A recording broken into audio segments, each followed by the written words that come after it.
Hello guys, welcome back. My name is Ashish Tetia और आज हम लोग देखने वाले आपका चैप्टर नंबर 2। ठीक है, आई होप अपने सारे लेक्चर्स देख लिए होंगे चैप्टर नंबर 1 के, एंड साथ ही में अपने एक्सरसाइज भी सॉल्व कर ली होगी। अब सारे एक्सरसाइज के जो भी आंसर्स है मैंने ऑलरेडी टेलीग्राम के चैनल के ऊपर डाल दिए, जो भी अपना 21 का ऑफिशियल टेलीग्राम चैनल है गाइस, वहाँ पे आपको सारे आंसर्स मिल जाएंगे उस एक्सरसाइज के, एज वेल एज कुछ एक्स्ट्रा क्वेश्चंस भी आपको मिलेंगे जिसके भी आंसर्स उसके साथ शेयर्ड है। ओके, तो वो पीडीएफ अभी तक आपको मिल चुकी होगी। अगर आप अभी तक आपने नहीं देखा है तो आप टेलीग्राम के ऊपर जाके वो पीडीएफ देख सकते हो। ठीक है, अब बात करें तुम्हारे चैप्टर नंबर 2 की, जहाँ पे हम लोग सीखने वाले गाइस की किस तरह से ये double entry book keeping system आई, उसके क्या क्या बेनिफिट्स है, कैसे हम लोग उसको यूज करते हैं, एज वेल एज क्या वो गोल्डन रूल्स है या क्या वो फंडामेंटल रूल्स है जो हमें सीखने पड़ते हैं, किस तरह से हम लोग अकाउंट्स को पहचानते हैं, कौन से अकाउंट को हम लोग कौन से कैटेगरी में डालते हैं, ये सब हम लोग चीजें अभी करने वाले हैं। साथ ही में कुछ एक और चीज हम लोग सीखेंगे जो कि आपके इस चैप्टर नंबर 2 में नहीं है, और वो हम लोग एक्सक्लूसिवली आपको दे रहे हैं, that is your perspective of accountant वाली कंसेप्ट। ठीक है गाइज, बहुत सारे टीचर्स, मैक्सिमम आपको बोलूं तो 90% टीचर ये चीज नहीं सिखाते और ना ही आपके करिकुलम के अंदर ये इंक्लूडेड है। लेकिन जब तक आप पर्सपेक्टिव ऑफ अकाउंटेंट नहीं सीखोगे तब तक आपको एक नजरिया, एक विजन नहीं मिलता जो एक अकाउंटेंट को होना बहुत नेसेसरी है, कि कौन से अकाउंट्स के अंदर हम लोग क्या चीज दिखाएंगे, फिर कौन सी चीज हम लोग कहाँ पे किस तरह से यूज करेंगे। सो ये हर एक चीज बहुत ही ज्यादा इंपॉर्टेंट होती है गाइस, एंड इसीलिए आपको पर्सपेक्टिव ऑफ अकाउंटेंट सीखना बहुत ही ज्यादा इंपॉर्टेंट है। डोंट वरी, इसका वीडियो मैंने ऑलरेडी डाल रखा है यूट्यूब के ऊपर, लेकिन इसको प्रैक्टिकल इंप्लीकेशन कैसे करते हैं ये भी सिखाना अभी बाकी है। ओके, सो लास्ट ईयर जो हमने वीडियो पोस्ट किया था पर्सपेक्टिव ऑफ अकाउंटेंट, वो सिर्फ कंसेप्ट था, लेकिन उसका इम्प्लीमेंटेशन भी तो सीखना बहुत इंपॉर्टेंट है। ओके, सो वो हम लोग सीखेंगे। So today we are going to cover the basic important theory of this chapter and then we'll start with the practical section. Okay? तो चलो सबसे पहले तो भाई meaning and definition of double entry book keeping system. Okay, आपको पता है ये कौन है, right? You know this person, Luca de Borgo Pacioli. कौन थे ये? इन्होंने double entry book keeping system को इन्वेंट किया था। अब ये सिस्टम एकदम साइंटिफिक है गाइस, ओके, एकदम साइंटिफिक। इसके हर एक चीज के पीछे कुछ ना कुछ लॉजिक है, कुछ ना कुछ इंटेंशन है। अब अगर आपको वो यूज करनी होती तो आपको उसके लॉजिक्स पता होते हैं कि ओके, अगर ये चीज हम लोग इस तरह से रिकॉर्ड कर रहे हैं तो इसको इस तरह से रिकॉर्ड करने का पीछे कुछ रीजन है। ओके, ऐसा नहीं कि हमने वेगली कहीं पे भी कुछ भी रिकॉर्ड कर दिया। एज वेल एज ये आप जब मेंटेन करते हो तो एक फुल रिकॉर्ड्स मेंटेन होते हैं। जब भी आप double entry book keeping system follow करते हो, आप पूरी तरीके से सारी चीजों का हिसाब रखते हो। That is why it is a complete system. Okay, मतलब जिसके अंदर आपको कंप्लीट रिकॉर्ड्स मिलते हैं। Double entry book keeping system के अंदर हर एक डेबिट को एक इक्वल क्रेडिट मिलता है एंड हर एक ट्रांजैक्शन के 2 इफेक्ट जाते हैं। ओके, ये था एक ओवरव्यू कि double entry book keeping system होता क्या है। अब जरा देखते हैं तुम्हारे टेक्स्ट बुक के थियरी को। टेक्स्ट बुक जल्दी से ओपन कर लीजिए, अगर नहीं होगा तो पीडीएफ मैंने आपके लिए ओपन कर रखी है, ऐसे पे ध्यान देना। Okay, double entry bookkeeping system is the most scientific method of recording all monetary transactions in the books of accounts. Okay, most scientific method. Okay, this system owes its origin to Italian merchant Luca di Bargo Pacioli on 10th November 1494. Can you imagine guys, 1494, and this day is celebrated as International Accounting Day. तो कभी भी आपको पूछा गया कि भाई साहब ये अकाउंटिंग डे क्यों मनाते हैं, तो आपको पता होना चाहिए कि इस वजह से मनाते हैं। ठीक है, this system of book keeping is based on the fact that there are 2 aspects of every business transaction. Okay, every business transaction involves 2 persons or accounts or parties which where in one is the receiver and the another is the giver, okay, of the benefit. If something comes into business, something goes out from the business. For example, अगर आपके business में गाड़ी आती है तो वो गाड़ी आने के लिए आपको कुछ ना कुछ पेमेंट भी तो करना पड़ता है, यानी कि गाड़ी अंदर आ रही है तो आपका कैश या फिर आपका मनी बाहर जा रहा है। Okay, that is what they want to say. Recording of 2 aspects of monetary transactions in the books of accounts in terms of debit and credit is called double entry system of bookkeeping. Okay, according to the modern approach, every business transaction is concerned with assets, liabilities, capital, expense and income. See, I am going to teach you 2 methods. पहला traditional होगा, दूसरा modern होगा। Traditional के हिसाब से हम लोग कुछ चीजों को, मतलब अकाउंट्स को हम लोग क्लासीफाई करेंगे 3 कैटेगरीज में, एंड मॉडर्न अप्रोच से हम लोग कैटेगराइज करेंगे 5 चीजों में। ठीक है। हम लोग 5 ऑप्शन है, 5 बोल सेशंस बोल सकते हैं, या फिर उस उतने टाइप से हम लोग उसको क्लासीफाई करने वाले हैं। ओके, सो वो क्या करेंगे मैं आपको बताऊंगा जैसे टाइम आएगा। Okay, whenever there is an increase in assets and expense it is debited and decrease in assets and expense it is credited। Sir ये क्या था? Don't worry. ओके, मैंने आपको बोला ना कभी ऑथर ऊपर नीचे कर देता है, डोंट वरी, हम लोग स्टेप बाय स्टेप जाएंगे। If you believe in me, if you trust me, just wait. Okay, सब कुछ समझेगा आपको। Okay, method of recording accounting information. Okay, क्या होती है मेथड? सबसे पहले देखो इंडियन एक मेथड है। ओके, जैसे हम लोग बहुत पुराने काल से वो आपने वो देखी होगी, रेड कलर की बुक होती है ना, उसके ऊपर लक्ष्मी जी का फोटो होता है, हम उसके अंदर रिकॉर्डिंग करते हैं। सो वो एक तरह का अपना ट्रेडिशनल मेथड है। एज वेल एज हम लोग अगर इंग्लिश सिस्टम की बात करें तो वहाँ पे 2 सिस्टम है, एक तो सिंगल एंट्री एंड दूसरा है डबल एंट्री। ओके, क्या होते हैं ये? चलो देखते हैं। सबसे पहले Indian system. Now see, Indian system maintains records in Indian languages like Marathi, Hindi, Urdu, Gujarati, है ना, Bengali, depends, such as Marathi, Hindi, Urdu, Gujarati, etc. It is called Mahajani Deshinama system. Guys, mark this sentence, okay? Mark this sentence as important. ये आपको objectives में आता है. Okay, this will come into your objectives section. In this system, transactions are recorded or maintained in long books. Okay, मतलब बहुत बड़ी-बड़ी किताबें होती थी, लाइक बहुत बड़ी किताब है। अगर आपको मतलब पता नहीं आपने देखा है या नहीं देखा है, अगर आपने नहीं देखा है तो आज टेलीग्राम के चैनल के ऊपर जाइएगा, फिर आप मेरे इंस्टाग्राम के चैनल पे भी जा सकते हो, मैं वहाँ पे पोस्ट करूंगा, ठीक है, किस तरह से पुराने बुक्स को हम लोग यूज़ करते थे, किस तरह से पुराने बुक्स के अंदर हम लोग मतलब कैसे दिखती थी वो बुक्स, है ना, कैसे दिखती थी, मतलब उसका क्या इंपॉर्टेंस था, उसका डेबिट साइड कितना बड़ा था, फिर क्रेडिट साइड फिर क्या क्या होता था उसके अंदर, कैसे था, मतलब all questions will be answered on Instagram channel. Okay, Instagram पे डालता हूँ, ताकि क्या होता है टेलीग्राम के अंदर ऊपर चला जाएगा मिलेगा नहीं आपको, इंस्टाग्राम पे कैसा वो हाईलाइट में रहेगा ना, तो आपको दिखता रहेगा कंटिन्यू। ओके, सो मैं वहाँ पे डाल दूंगा आपके लिए, इंस्टाग्राम के हैंडल के ऊपर डाल दूंगा, लिंक नीचे डिस्क्रिप्शन के अंदर है। सो वहाँ पे आई विल शो यू कि इंडियन सिस्टम में जो लॉन्ग बुक्स की बात की जा रही है वो एग्जैक्टली कैसे दिखते थे। ओके, बाद में नोन एज बही खाता और किर्द। ओके, किर्द नहीं है, किर्द। ओके, बही खाता and किर्द। This system of accounting is not based on double entry system of accounting. Thus, it is not a scientific accounting system. Even today, the system is used in India for small business organizations. See, हमें कितना ज़रूरत है ना accounting का वो हम जानते हैं, एंड उसी हिसाब से कभी कभी हम लोग अपना अकाउंटिंग करते हैं। लाइक सपोज अगर कोई एकदम छोटा सा बिजनेसमैन है, उसे सिर्फ इतना ही जानना है कि उसको प्रॉफिट हुआ लॉस हुआ, क्या करेगा? सिंपली अपना जितना भी इनकम हुआ यानी सेल्स वगैरह सब वो ऐड करेगा, जितना भी एक्सपेंस हुआ या फिर जितना भी उसने परचेज किए वो सारे खर्चे जितने भी हुए उतना रिकॉर्ड करेगा, भाई निकाल लेगा प्रॉफिट। आसान है, इजंट इट? उसके लिए उसको हर एक चीज का वैसे ही रिकॉर्डिंग करना नॉट नेसेसरी, इजंट इट? समझ रहे हो? So that is why everybody will follow double entry book keeping system. ये जरूरी नहीं है, लेकिन आज भी इंडिया में कुछ लोग ऐसे हैं कि जो अपना ट्रेडिशनल मेथड फॉलो करते हैं। It is okay, means they find it convenient and they use it, it's okay. Okay, so कैसे रहता है, क्या रहता है, आपको मैं दिखाऊंगा, तो इंस्टाग्राम पे आना मत भूलिएगा। दूसरा English system guys, single entry system. Okay, single entry system. This system of accounting records only cash book and personal accounts. Okay, only cash book and personal accounts. मतलब क्या?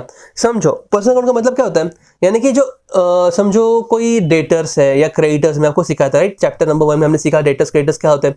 तो डेटर्स और क्रेडिटर्स, हमने किसी को उधार पे गुड्स बेचे हैं तो हम उसको रिकॉर्ड किए जा रहे हैं, हमने अगर उधार में गुड्स खरीदे हैं तो उनका अकाउंट मेंटेन किया जा रहा है, अगर हमने कैश में कुछ ट्रांजैक्शन किए तो वो कैश बुक के अंदर जा रहा है, राइट? तो हम लोग सिर्फ इतने ही ट्रांजैक्शन रिकॉर्ड करते हैं या फिर इतने ही बुक्स को मेंटेन करते हैं। लाइक सपोज मैंने अगर समझो एक बंदा है जिसका नाम है अशोक, ओके, मैंने अशोक से कुछ गुड्स परचेज किए तो मैं अशोक का एक अलग पेज क्रिएट करूंगा जिसके ऊपर मैं सारे अशोक से हुए ट्रांजैक्शंस का रिकॉर्ड रखूंगा। Okay, so I will not be making all the accounts. I'll just be making accounts of personal accounts as well as cash account. So personal account क्या होता है? Personal account का मतलब होता है कि जो मतलब personal account covers 3 categories. पहला, जो जिंदा इंसान है उनके अकाउंट्स आ जाएंगे। जिंदा इंसान जो चलाते हैं, जो ऑर्गेनाइजेशन चलाते हैं, उनके अकाउंट्स आ जाएंगे। एज वेल एज कुछ ऐसे अकाउंट्स होते हैं जो इन दोनों को रिप्रेजेंट करते हैं, वो भी इसके अंदर आते हैं। I am pretty much sure कि आपको पहले 2 कैटेगरी समझ गई होगी, दैट इज जिंदा लोग एंड जिसको जिंदा लोग चलाते हैं, यानी कि स्कूल बैंक, बाद में कॉलेजेस वगैरह, इस तरह से। एंड जो third category, that is the thing that represents the first two categories, ये मैं आपको समझाऊंगा कल के सेशन में, जहाँ पे हम लोग सीखेंगे traditional method of classification. Okay, तो उसको थोड़ा बहुत कुछ ना कुछ बचा के रखते हैं, वो मजा नहीं आता है ना, सबको बता दिया तो मजा नहीं आता, वो सस्पेंस रहता नहीं है। Okay, it is unscientific method and also known as incomplete recording system। आपको क्वेश्चन आ सकता है guys, single entry system is also known as dash market, okay, because it changes with the convenience of business for recording transactions. This system of accounting does not provide accurate information about the financial position of the business and it is suitable for small business only। क्योंकि अगर आपको accurate चाहिए तो आपको हर चीज record करनी चाहिए, हर चीज को हर तरह से रिकॉर्ड करना चाहिए। लेकिन यहाँ पे क्या होता है कि सारी चीजें हम लोग रिकॉर्ड नहीं कर रहे, हम लोग कुछ कुछ चीजें रिकॉर्ड कर रहे हैं क्योंकि हमें उतना ही ज्यादा इंफॉर्मेशन की जरूरत है, तो इसके वजह से एक्यूरेट इन्फॉर्मेशन नहीं मिलता, पर जितना चाहिए उतना मिल जाता है। छोटे मोटे business can do this, because हर एक को नहीं पड़ता ना भाई कि तुम अकाउंटेंट रखो। एक अकाउंटेंट का सैलरी कितना होता है एवरी मंथ? मिनिमम 5000 तो लेता ही है, राइट? 5, 10, 15 डिफर करता है। हर एक अकाउंटेंट मिनिमम 5000 लेता है महीने का। ओके, तो हर एक को वो पड़ेगा, not possible. Double entry bookkeeping system, okay? Double entry bookkeeping system is the most scientific method of recording all business transactions in the books of accounts, okay? Under the system, double or twofold effects of each transaction is recorded। मतलब हर एक transaction के दो effects होंगे। According to double entry bookkeeping system, one account is to be debited and another account is to be credited with equal amount। This is very important guys, okay? Equal amount होना भी बहुत ही ज़्यादा important होता है, ठीक है? Every debit has an equal and corresponding rate in the of the same amount is the basic principle of double entry bookkeeping system, okay? हर एक debit का एक इक्वल, बोलते ना कि इक्वल क्रेडिट होगा। ओके, अब कुछ दिखते हैं यहाँ पे important elements of double entry book keeping system. क्या है इंपॉर्टेंट एलिमेंट्स, मतलब क्या है, किस तरह से हम लोग इसको रिकॉर्डिंग करेंगे, क्या प्रोसीजर होगा, क्या क्या उसके मेन, जैसे हम लोग फोन लेने थे फोन के फीचर्स होते हैं, वैसे इसके एलिमेंट्स क्या क्या है। सी, ड्यूअल इफेक्ट्स ऑफ ट्रांजैक्शन, मतलब हर एक ट्रांजैक्शन के दो इफेक्ट्स जाएंगे। ओके, रिकॉर्डिंग ऑफ ट्रांजैक्शन, मतलब तुम हर एक ट्रांजैक्शन को रिकॉर्ड किए जा रहे हो। कहाँ रिकॉर्ड कर रहे हो? तुम लोग रिकॉर्ड कर रहे हो जर्नल के अंदर।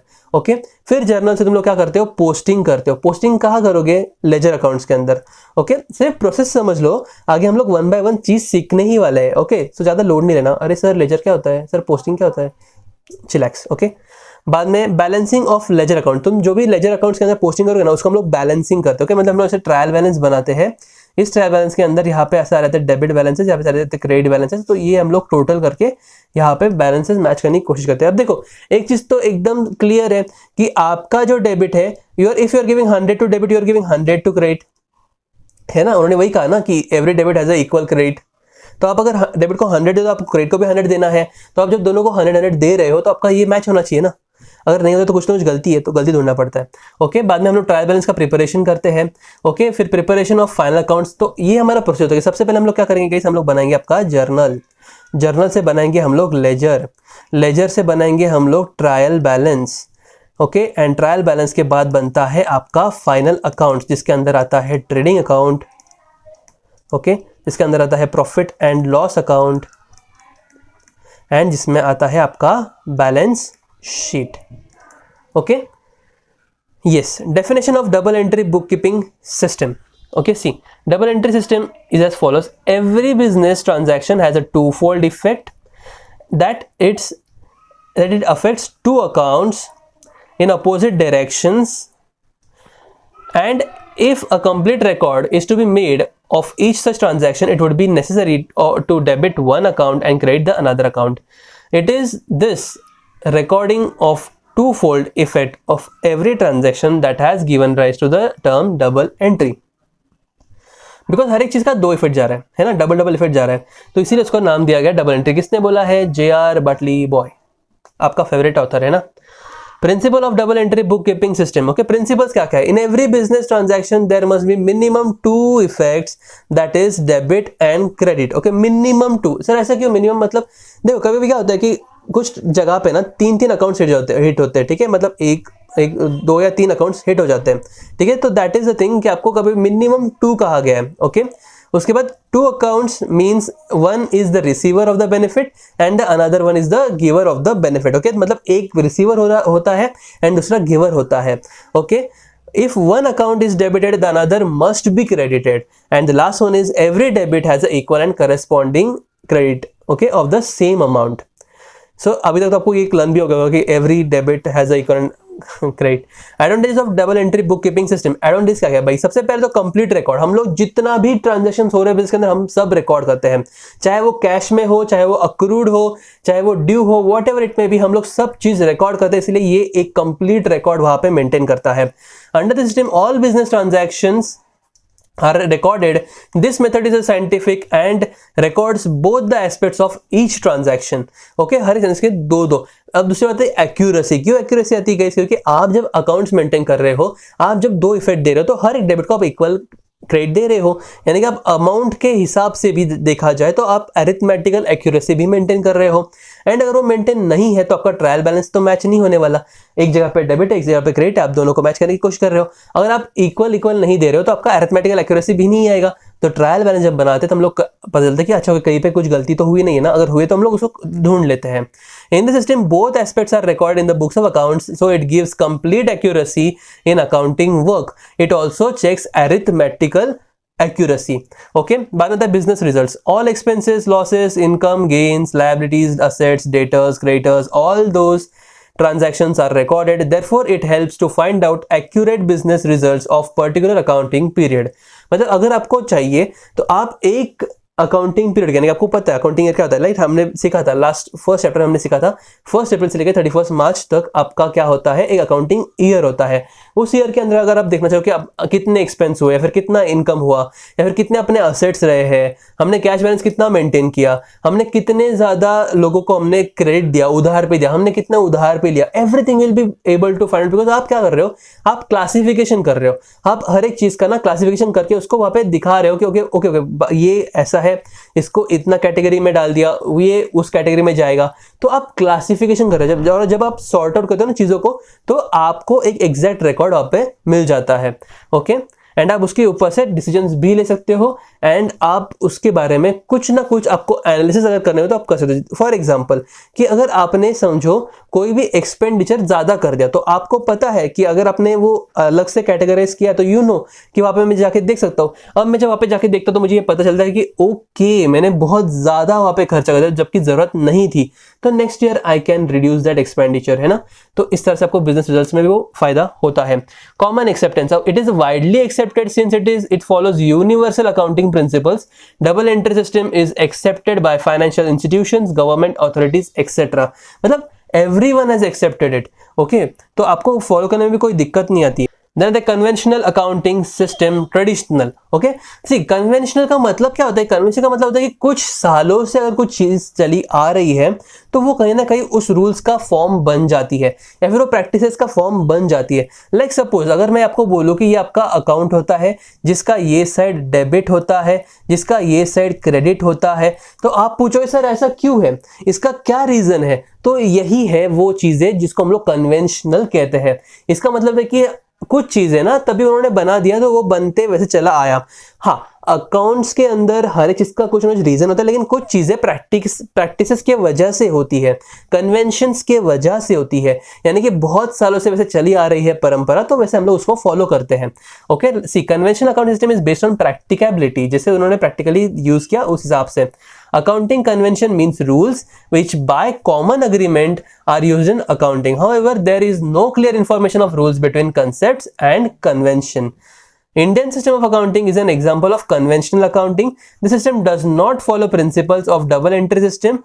It is incomplete system of recording business transactions. Okay, now when you see that परंपराओं से जब जो चीज चल रही थी, जैसे रिकॉर्डिंग का एक बोलते हैं ना कि पहले जिसने बनाया उसने दूसरा को सिखाया, उसने आगे को सिखाया, ऐसे सिखाया कि सारी चीजें आप करते आ रहे हो, तो बहुत सालों से इसको इस तरह से ही रिकॉर्ड किया जा रहा है, and you know this fact. तो इंडियन सिस्टम भी एक उसी तरह का है जहां पे आप एक कन्वेंशन को फॉलो कर रहे हो, एक प्रैक्टिस को फॉलो कर रहे हो, राइट. एंड वहां पे आपको वो दिखाई देता है कि वो इनकम्प्लीट है, बिकॉज सी उन्होंने जितना प्रैक्टिकली जरूरत था उतना ही इन्होंने रिकॉर्ड किया, and they were not wrong at their place. Okay, but जब हमें कंप्लीट रिकॉर्ड्स की जरूरत पड़ती है, जब हमें एनालिसिस करने का जरूरत पड़ता है, तब we want something that is complete, okay, जिसके अंदर सारी चीजें इंक्लूड हो, एज वेल एज हम अगर चाहे तो दूसरे के साथ हम लोग अपना जो रिजल्ट है वो कंपेयर कर सके, है ना। तो इसीलिए हमें लगती है कि ऐसा सिस्टम, एक ऐसा मेथड जो यूनिवर्सली एक्सेप्टेबल हो, and that is a double entry book keeping system is universally accepted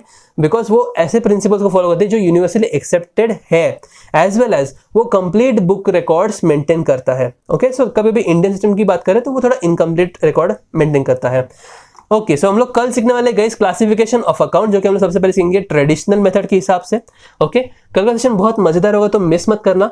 and as well as अगर आपको जानना है कि सर इंडियन बुक कीपिंग का जो बही खाता है या फिर किर्द है वो कैसे दिखता है, तो आपको आना है मेरे इंस्टाग्राम के चैनल के ऊपर, नीचे आपको डिस्क्रिप्शन में लिंक दिया हुआ है। ओके, एंड टेलीग्राम के चैनल को भी सब्सक्राइब कर लेना गाइस, वहाँ पे आपको सारी पीडीएफ्स वगैरह ये सारी चीजें मिल जाएगी, जैसे कि आपको आज मिला चैप्टर नंबर 1 का exercise. Okay, so see you tomorrow guys, till then take care, bye bye।